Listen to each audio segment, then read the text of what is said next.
नमस्ते सदा वत्सले मातृभूमि। आज ऑनरेबल सुप्रीम कोर्ट के 2 जजेस की बेंच ने एक ऐतिहासिक फैसला दिया और मैं समझता हूं कि ये भारत के भविष्य को तय करने वाला है। भारत में एक बहुत बड़ी समस्या है, वो है कन्वर्जन और घर वापसी एक अभियान की तरह लोग ले रहे हैं, क्योंकि संप्रदाय परिवर्तन से निष्ठा परिवर्तन हो जाता है। आप नागालैंड का इलस्ट्रेशन ले लीजिए, आप मिज़ोरम का इलस्ट्रेशन ले लीजिए, आप जम्मू कश्मीर का इलस्ट्रेशन ले लीजिए, आप बंगाल का इलस्ट्रेशन ले लीजिए, केरला में जहाँ संप्रदाय परिवर्तन हुआ, जहाँ हिंदू घटा वहाँ देश बटा। ये पाकिस्तान, बांग्लादेश, अफगानिस्तान ये भी ऐसे ही बटे ना, जहाँ हिंदू घटा वहाँ देश बटा। ये पुराना एक कहावत है, हिंदू कम होगा तो देश बटेगा। हिंदू कम होने से मतलब सिर्फ इतना है, वो मर नहीं जाएगा, ख़त्म नहीं हो जाएगा, वो कन्वर्ट हो जाता है और बाकी के जो हिंदू हैं वो अपनी आबादी को कम कर लेते हैं। इसलिए यहाँ एक मूल प्रश्न, एक मूल बड़ी समस्या ये है कि जब लोग संप्रदाय परिवर्तन करते हैं तो संप्रदाय परिवर्तन के साथ क्या उनकी निष्ठा बदल जाती है? बिल्कुल बदल जाती है, क्योंकि वो कहने लगते हैं कि हमारे लोग यूरोप में हैं, हमारे लोग अमेरिका में हैं, वो कहने लगते हैं कि हमारे बैतलहम में हैं, वो कहने लगते हैं कि हमारे लोग खाड़ी में हैं और खाड़ी की तरफ ही सर करके हमको बैठना है, उधर सूसू भी नहीं करनी, उधर पॉटी नहीं करनी है, उधर थूकना नहीं है। क्यों? क्योंकि खाड़ी यानी कि देश की जो मातृशक्ति है या देश की जो भारत माता है, उनकी बजाय निष्ठा कहीं और हो जाती है। इसलिए हिंदू घटेगा देश बटेगा। उसके पीछे ये कहा जाता है कि कन्वर्जन एक बड़ा कारण है। मुस्लिम भी कन्वर्जन करवाते हैं और ईसाई सिस्टमेटिक तरीके से कन्वर्जन करवाते हैं। अब भारत में आरक्षण भी है। आरक्षण बाबा साहब अम्बेडकर ने SC ST के लिए आरक्षण की व्यवस्था रखी थी और SC ST के आरक्षण के पीछे उनका तर्क ये था कि जो लोग पिछड़ा हैं, जिनके साथ छुआछूत का भाव अपनाया गया, उनको मेन स्ट्रीम में लाने के लिए मैं कड़वा सच, बाबा साहब का स्टेटमेंट है, उन्होंने कहा मैं कड़वा घूंट पीकर ये रख रहा हूं कि कम से कम 10 साल के लिए उनको आरक्षण दे दिया जाए। हालांकि मुस्लिम आरक्षण को लेकर बाबा साहब ने विरोध कर दिया था और उन्होंने कहा था कि मुस्लिम आरक्षण का परिणाम ही पाकिस्तान बना।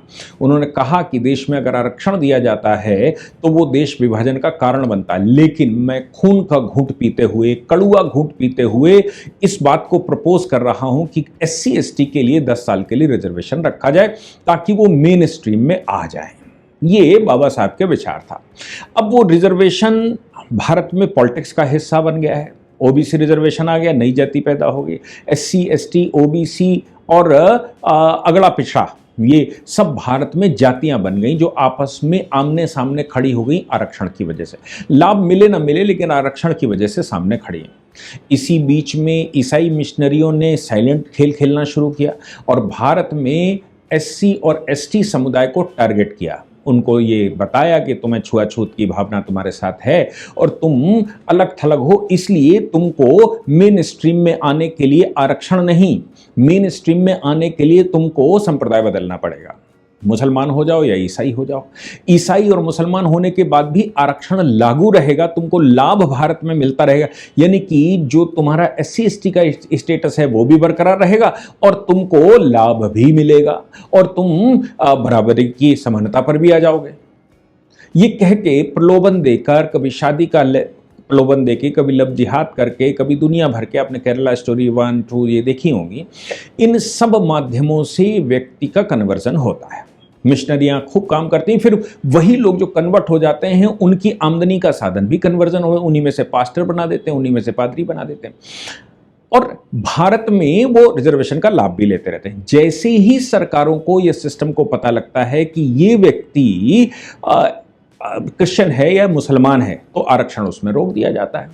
लेकिन फिर भी ईसाइयों ने एक नया सिस्टम अपनाया कि नाम वही रखेंगे और आस्था बदल देंगे।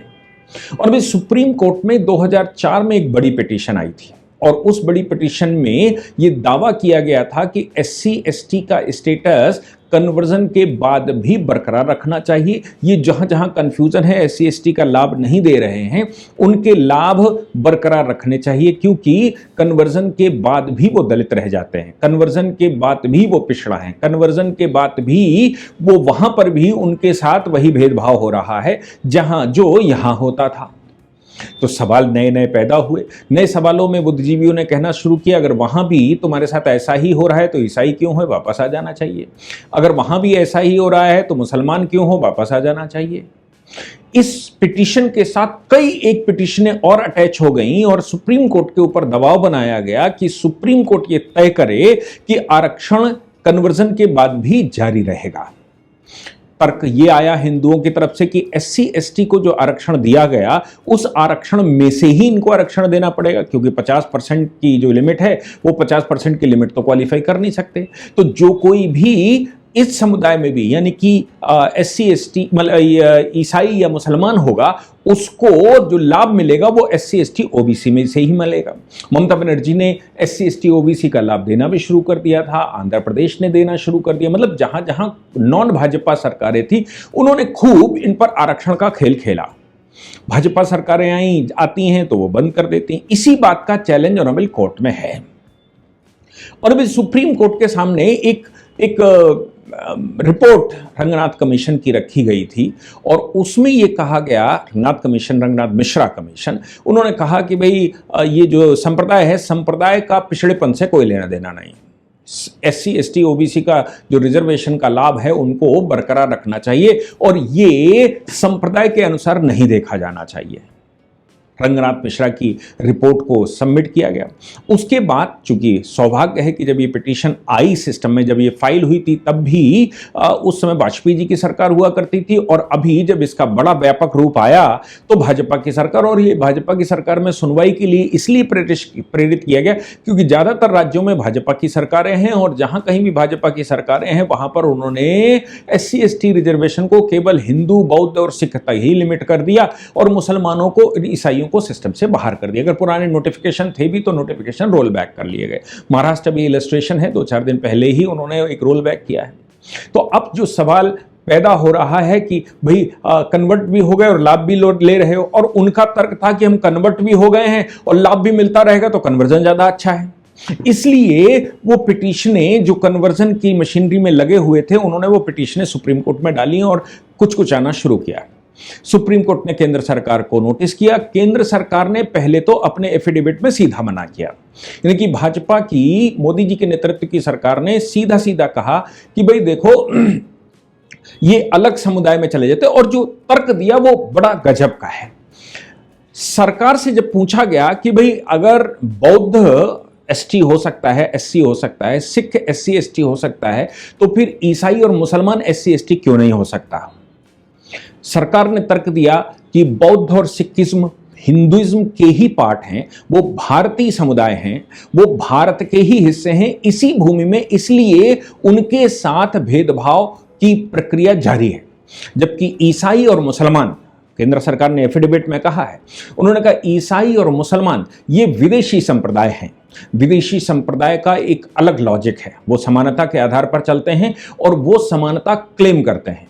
जब कोई ईसाई बन जाता है तो विश्व की ईसाई समुदाय के साथ, पूरे विश्व के साथ कनेक्ट हो जाता है। जब कोई मुसलमान बन जाता है तो वो विश्व के सभी मुसलमानों के साथ कनेक्ट हो जाता है और वो अपने आप को बराबरी का दर्जा पाता है। ऐसा ही ईसाई को भी मिलता है। जब अलग विदेशी संप्रदाय और उनकी पृष्ठभूमि अलग है, उनका क्राइटेरिया अलग है, तो ऐसी परिस्थिति में इनके साथ भारत में भेदभाव हो ऐसा स्वीकार नहीं किया जा सकता, क्योंकि समानता, थ्योरेटिकली समानता की बात करते हैं। अब प्रैक्टिकली क्या बात करते हैं, अगर प्रैक्टिकली असमानता है तो ये ईसाई क्यों है, अगर प्रैक्टिकली असमानता है तो ये मुसलमान क्यों है।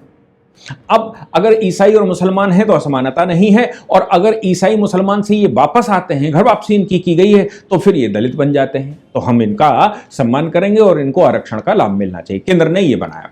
सुप्रीम कोर्ट में सुनवाई होती उससे पहले केंद्र सरकार ने, उस समय चूंकि बेंच भी कुछ ऐसी थी, केंद्र सरकार ने केजी बालाकृष्णन साहब की अध्यक्षता में एक 3 सदस्यीय कमीशन बनाया, क्योंकि रंगनाथ कमीशन की रिपोर्ट थी पहले से, रंगनाथ मिश्रा कमीशन की, इसलिए अब की बार एक दलित मुख्य न्यायाधीश, जो कि पूर्व मुख्य न्यायाधीश, उनकी अध्यक्षता में एक वो बनाई गई। केजी बालाकृष्णन साहब 3 सदस्यीय वो है, और उनके पास 3-4 क्वेश्चन रखे गए। पहला क्वेश्चन ये रखा गया, क्या कोई व्यक्ति ईसाई और मुसलमान होने के बाद भी भेदभाव का सामना करता है?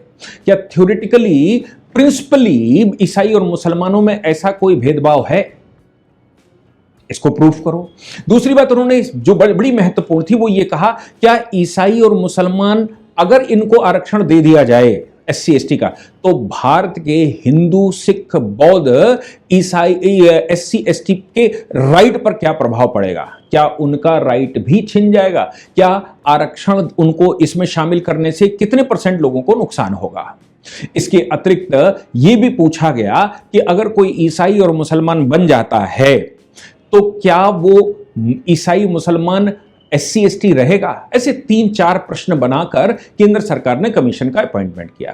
कमीशन की रिपोर्ट आना बाकी है, सुप्रीम कोर्ट की सुनवाई होगी जब कमीशन की रिपोर्ट आ जाएगी। हालांकि कमीशन जो है वो एक्सटेंड होते जा रहा है क्योंकि वो ग्राउंड रियलिटी जानने की कोशिश कर रहे हैं पूरे देश की, तो उनको थोड़ा समय लग रहा है।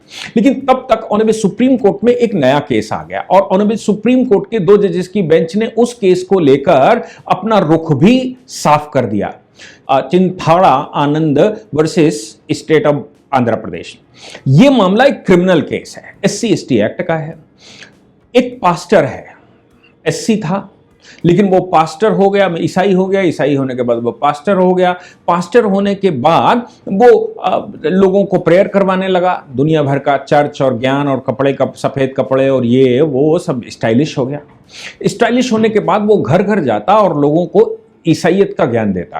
कुछ लोगों ने उसको टारगेट कर लिया कि वो गांव में जाता है, लोगों के घर में बैठता है और बैठने के बाद वो वहां प्रेयर करवाता है और उनको ईसाइयत समझाता है। भारत में ये एक बड़ी समस्या है ही। कुछ बुद्धिजीवी उसके घर गए, घर में जाने के बाद वहां कुछ वार्ता हुई और वार्ता के बाद उनके बीच में मारपीट हो गई। मारपीट होने के बाद उन्होंने उस पास्टर को मारा। पास्टर आया और उसने मुकदमा लिखवा दिया। पास्टर ने एससी एसटी एक्ट के तहत मुकदमा लिखवाया। उसने कहा कि मैं शेड्यूल कास्ट हूं और शेड्यूल कास्ट होने के नाते इन्होंने मुझे जाति सूचक शब्दों से पुकारा और मेरे साथ मारपीट करी। एससी एसटी एक्ट का मुकदमा होना चाहिए। उसने अपना तहसीलदार के द्वारा जारी किया गया एससी का सर्टिफिकेट भी लगाया और बताया कि मैं एससी हूं। मैं ईसाई हूं तो क्या हुआ, मैं एससी हूं। एससी का स्टेटस, मैं एससी था। अब उसका प्रमाण पत्र कैंसिल नहीं किया गया लेकिन वो पास्टर हो गया, वो पादरी हो गया। ऐसी परिस्थिति में आंध्र प्रदेश हाई कोर्ट में जो एक्यूज थे वो पहुंचे। उन्होंने कहा कि साहब ये एससी एसटी एक्ट कैसे लग सकता है, ये तो पास्टर है।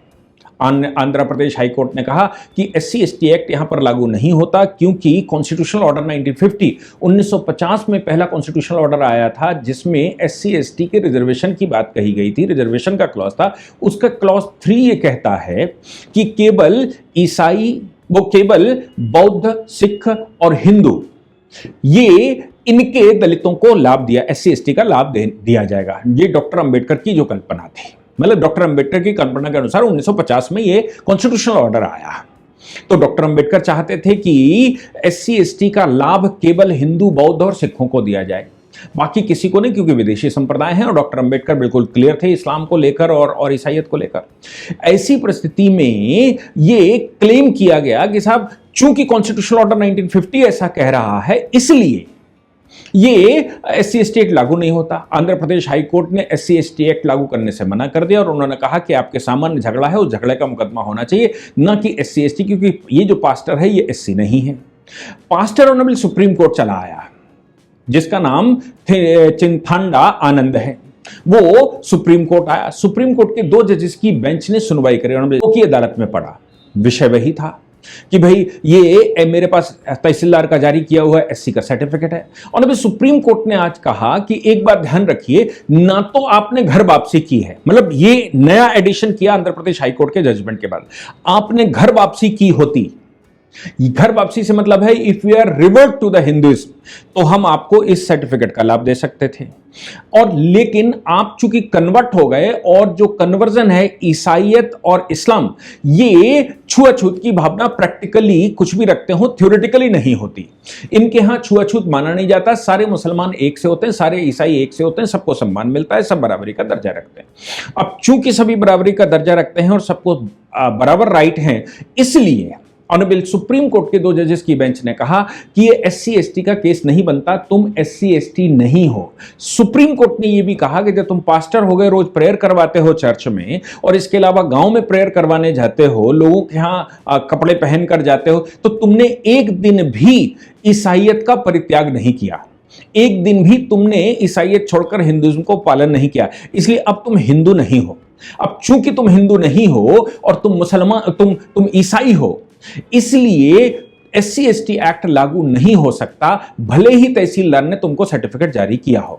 उन्होंने कहा कि सर्टिफिकेट होने मात्र से किसी संप्रदाय में SC ST नहीं हो जाता। तुम्हारे लिए यहां पर रिपोर्टें हैं, जिन रिपोर्टों के तहत तुम SC की कैटेगरी में नहीं आते, तुम ईसाई हो, और ये प्रूफ होता है तुम्हारी गतिविधियों से, तुम्हारे पहनावे उड़ावे और ये बाइबल पढ़ने से, और बाकी लोगों को इन्फ्लुएंस में लेने के कि तुम पक्के ईसाई हो, तुम हिंदू नहीं हो। इसलिए हिंदुइज्म का SC ST एक्ट लागू नहीं होता, तुम ईसाई हो या मुसलमान हो इसलिए लागू नहीं होता। मैं समझता हूं कि ऑनरेबल सुप्रीम कोर्ट में जो PIL पड़ी हुई है, जिसमें constitutional bench honourable justice KG Balakrishnan साहब जिस पर रिपोर्ट तैयार कर रहे हैं या कमीशन बैठा हुआ है, उससे पहले ये एक supportive judgement honourable Supreme Court में आया, जिसमें उन्होंने साफ तौर पर कहा कॉन्स्टिट्यूशनल ऑर्डर 1950 के क्लॉज 3 के अनुसार तुम SC नहीं हो। ऑनरेबल सुप्रीम कोर्ट में जो पिटीशन है, उस पिटीशन में जो अभी कॉन्स्टिट्यूशनल बेंच के पास पेंडिंग है, उसमें जो क्लेम है वो ये किया गया कि आर्टिकल 14 और आर्टिकल 15 के तहत जो इक्वलिटी है वो SC ST संप्रदाय के आधार पर दिया जा सकता है, या संप्रदाय से परे SC ST को इक्वलिटी दी जाएगी। इस पर बालाकृष्णन साहब अपनी रिपोर्ट बनाएंगे। लेकिन आज की खुशखबरी यह है कि ऑनरेबल सुप्रीम कोर्ट के ही 2 जजेस की बेंच ने डिटेल्ड जजमेंट लिखते हुए यह बात सिद्ध करने की कोशिश की, या सिद्ध कर दी, कि अगर आपने संप्रदाय परिवर्तन कर लिया है तो आप शेड्यूल कास्ट नहीं रह जाते, शेड्यूल ट्राइब नहीं रह जाते, अब OBC नहीं रह जाते। और मैं समझता हूं कि अभी तक यह जजमेंट ही प्रिवेल करेगा। आगे इस पर जो अपडेट आएगा उस पर हम बात करेंगे, लेकिन आज सुप्रीम कोर्ट ने एक ऐतिहासिक फैसला देकर आगे का रास्ता साफ करने की कोशिश की है। जय हिंद, जय भारत, वंदे मातरम।